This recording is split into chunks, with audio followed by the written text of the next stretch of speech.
Seguimos en punto de partida, nos visita el concejal Carlos Suárez, referente de la Unión Cívica Radical dentro de Cambiemos en la ciudad de Santa Fe para charlar sobre algunos temas legislativos y algunos temas políticos que hacen a la ciudad de Santa Fe. Carlos, gracias por venir nuevamente a punto de partida. Recién charlábamos fuera de cámaras sobre algunos temas que hacen al trabajo legislativo y hay uno particularmente que tiene que ver con pautas culturales, con generar reglas y nuevas pautas culturales en el uso del espacio público. Comentanos un poco el porqué de este proyecto y en qué consiste. Mira, la verdad que sí, tiene un poco que ver con eso, ¿no? Yo no sé si, como te decía fuera de cámara, si tiene que ver con generar nuevas pautas culturales. Lo que sí es cierto es que por diferentes circunstancias, que no vienen al caso hacer un análisis aquí, pero lo que sí es cierto es que se fueron perdiendo lo que otro eran las normas y pautas de convivencia que quizás partían de nuestra casa, de la escuela, de diferentes lugares donde nos institucionalizamos, por decirlo de alguna forma. Vemos que hay una degradación por lo menos en eso, ¿no?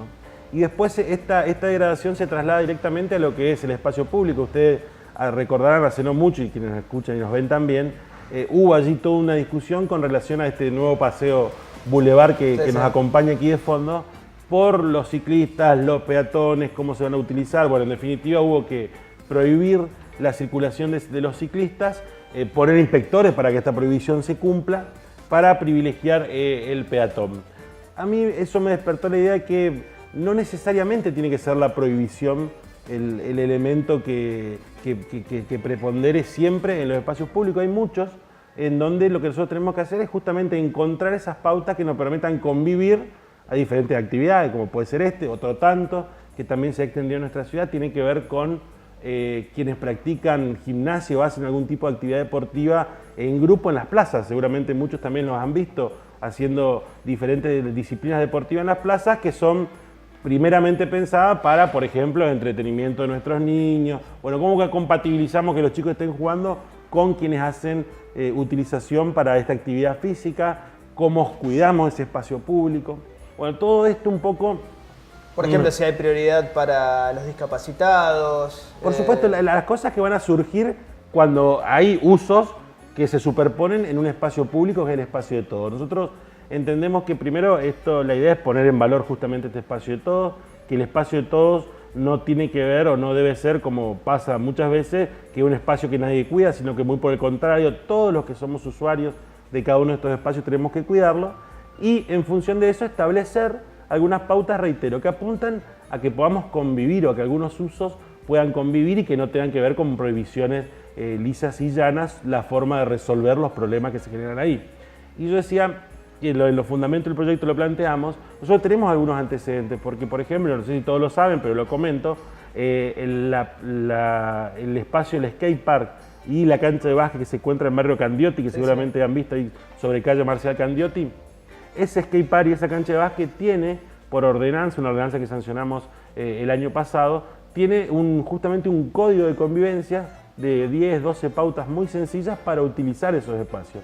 Que entre otras cosas, por ejemplo, establece algo que parecería que debería ser conocido, sabido, pero muchas veces nos pasa, es que en los horarios de la siesta no se practican las actividades, o sea, aquellos que van no practican actividades porque ese espacio convive con vecinos. Bueno, cosas así que están establecidas y la verdad que cambió mucho la forma de utilización del espacio de que nosotros establecimos esas normas junto con los vecinos, ¿no? Y esto, reitero, no tiene que ver con que no hagan ruido los chicos cuando están en el skate park o cuando están jugando al básquet, que no griten, no.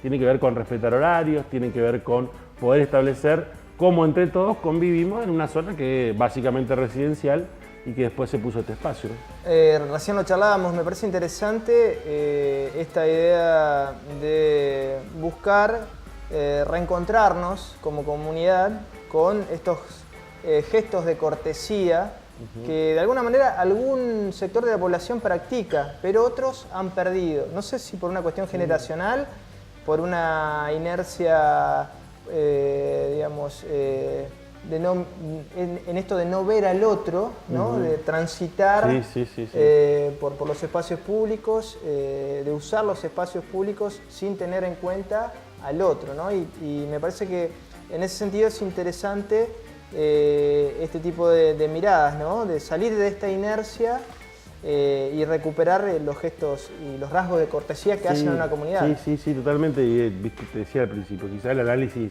sociológico más profundo pueda desentrañar por qué pasa esto, pero mira, otro conflicto que surge y que en los últimos tiempos está surgiendo con más fuerza, los chicos que andan en bici sobre la peatonal. Claro. Y digo que se manejan, yo los he visto a toda velocidad, y uno, más allá de que no está bien y que obviamente hay que trabajar y que por ahí estas cosas pueden servir para trabajar esa actitud, lo que se pregunta es ¿por qué lo hacen? Y digo, en nuestra época para nosotros respetar a los mayores era una cuestión que no se nos ocurría, digamos, ¿viste? A tener una actitud contra un mayor, menos si no lo conocíamos.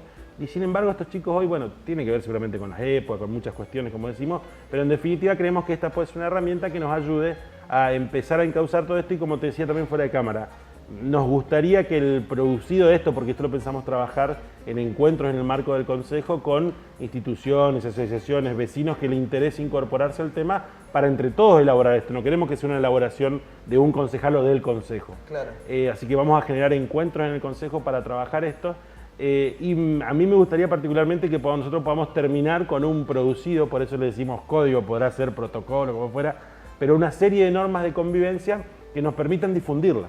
Claro. Entonces también es cierto que quizás muchas de ellas no harían falta que estén establecidas en algún lugar, por lo menos de forma escrita, pero bueno, si lo podemos lograr, que en definitiva todos sepamos cómo comportarnos en el espacio público a partir de estas normas. Estaba pensando mientras te escuchaba lo importante que sería compartir estos debates en una escuela. Por ejemplo, por los chicos son receptores esenciales de este tipo de cosas, y cuando sos niño esto es como que de alguna manera te llega más rápido, ¿no? Sí. La educación cultural en este sentido, de cómo convivir, cómo gestionar los residuos urbanos, los talleres de agroecología, la alimentación, la salud. La escuela como ámbito de aprendizaje, de debate, de este tipo de iniciativas me parece que es esencial. Sí, totalmente, y además la escuela y los chicos en particular son grandes transformadores de nuestras culturas, en el sentido de que